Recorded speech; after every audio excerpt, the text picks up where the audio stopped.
Hi everyone! Pluribus represent the next step in evolution, a merging of mind, memories, and intellect into a single collective consciousness. A hive mind where knowledge is shared, decisions are streamlined, and personal identity becomes secondary to the greater whole. The question is whether this is humanity's breakthrough or is it a quiet extinction? My name is Sasha, and this is my recap and review of Apple TV series Pluribus.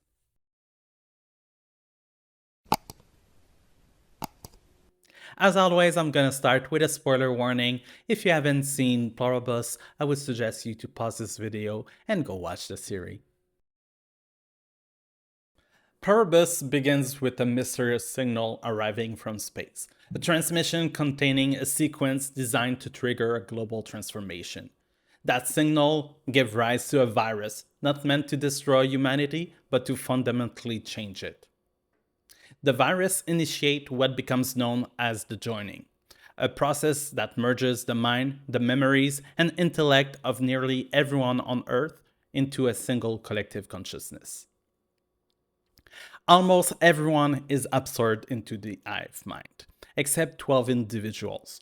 Some others don't survive the process at all. Their bodies left behind as the world quietly reorganizes itself around this new form of existence. The series follows Carol Sturka, one of the 12. A best-selling author, Carol is introspective, guarded, and disconnected from the pursuit of happiness that now defines this new world. During the joining, her girlfriend is lost, at least physically, but her consciousness still becomes part of the collective. Carol resists almost immediately. While the world adapts to this shared existence, she wants one thing above all else: to go back to how things were before. She refuses to accept that the loss of individuality is an acceptable trade-off for global harmony. When Carol learns she isn't alone, she seeks out the other remaining individuals, organizing a meeting with those who can communicate in English. She hopes to find allies willing to help restore the old world. Instead, she finds contentment. The others aren't mourning what was lost. They're thriving, free of the collective, yet still benefiting from a world shaped by it. They're living their best life, fulfilled and satisfied. Carol quickly realizes she's the only one who wants things to go back. As the season unfolds, Carol begins testing the limit of they, the collective consciousness that now governs the world. She learns that they are driven by a single guiding principle: to please at all costs. To help her adapt, the Hive assigns her a chaperone, Josea, a woman who looks like the female version of the hero of Carol's own books, designed to guide her through this new world order. But Carol soon discovers a dangerous flaw. When she loses her temper, it sends a shockwave through the collective, throwing they into shock and killing some members of the Hive. They don't lie. They won't kill, even for food.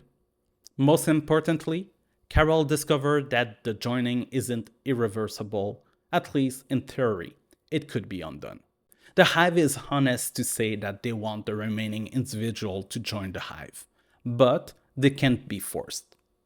Joining requires stem cells from remaining individuals, something they refuse to take without consent. Towards the end of the season, Carol makes contact with another individual, Manusos, a man from Paraguay who distrusts the Hive entirely. Drawn by the video message Carol's been sending out, he seeks her out with a far more radical goal. I'm not going to say anything more. You'll have to watch the series to figure out what happens next. One of the biggest strengths of Pluribus is the originality of its premise. While the idea of a hive mind isn't new to science fiction, Pluribus approaches it from a distinctly human angle. Not as an invasion or a violent takeover, but as a voluntary evolution driven by the premise of harmony, happiness, and efficiency. That framing alone makes the series stand out. The physicality of the Hive is also remarkably well thought out. The choreography is precise and deliberate, giving the collective a distinct presence without turning it into something overly monstrous. The way the hive moves, reacts, and occupies space reinforces the idea of many minds operating as one, while still feeling grounded and believable. Visually, the series makes strong use of long takes and one-shot sequences. These moments aren't just stylistic flourishes, they enhance immersion and emphasize the seamless, uninterrupted nature of the collective consciousness. The camera movements mirrors the hive itself, fluid, controlled, and eerily calm. Finally, I also appreciated that the Pluribus embraces foreign language rather than defaulting to English.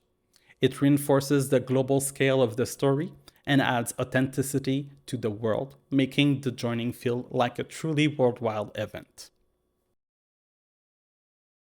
The biggest issue that I have with Pluribus is really about its pacing. The pacing feels sluggish at times, especially as the story leans into heavily silenced observation of Carol. It is really a good idea. It works. It established the moods of isolation and emotional distance, but it really eventually starts to overstay its welcome. Watching Carol go through her day to day routine is effective for a while, but as the season progresses, those moments really begins to feel repetitive and it feels like a way to restrain the storytelling, pausing the narrative when we would want the momentum to push forward the story. The same issue comes up with the voicemail sequences. When Carol calls in and she hits the voicemail, the idea is really funny at first, and hearing it the second time and the third time is still funny. But the next episode and even the one afterwards, when we still hear that long message, it feels really a way to slow down the pacing when we would just want to know more of what's happening, what's gonna come next. In terms of acting, it's a bit unfair to single out a top three performances as I would normally do, because the show is so tightly focused on one perspective. That said, there's no way around it. Racy Horn is absolutely perfect as Carol Sturka. She carries the series almost entirely on her shoulder, often with very little dialogue, relying instead on restraint, body language, and emotional precision. It's a demanding role, and she makes it look effortless. Even though I was hoping for a better resolution at the end of the season, ideally with Carol having some kind of groundwork to reverse the joining, Pluribus remains a compelling, worthwhile watch. The show originality, strong visual identity, and outstanding central performance makes it stand out in Apple TV's lineup. Really, it deserves all of the hype it's getting. If you enjoyed this video, give it a like and subscribe. Comment, did you enjoy the show? Till next time, ciao.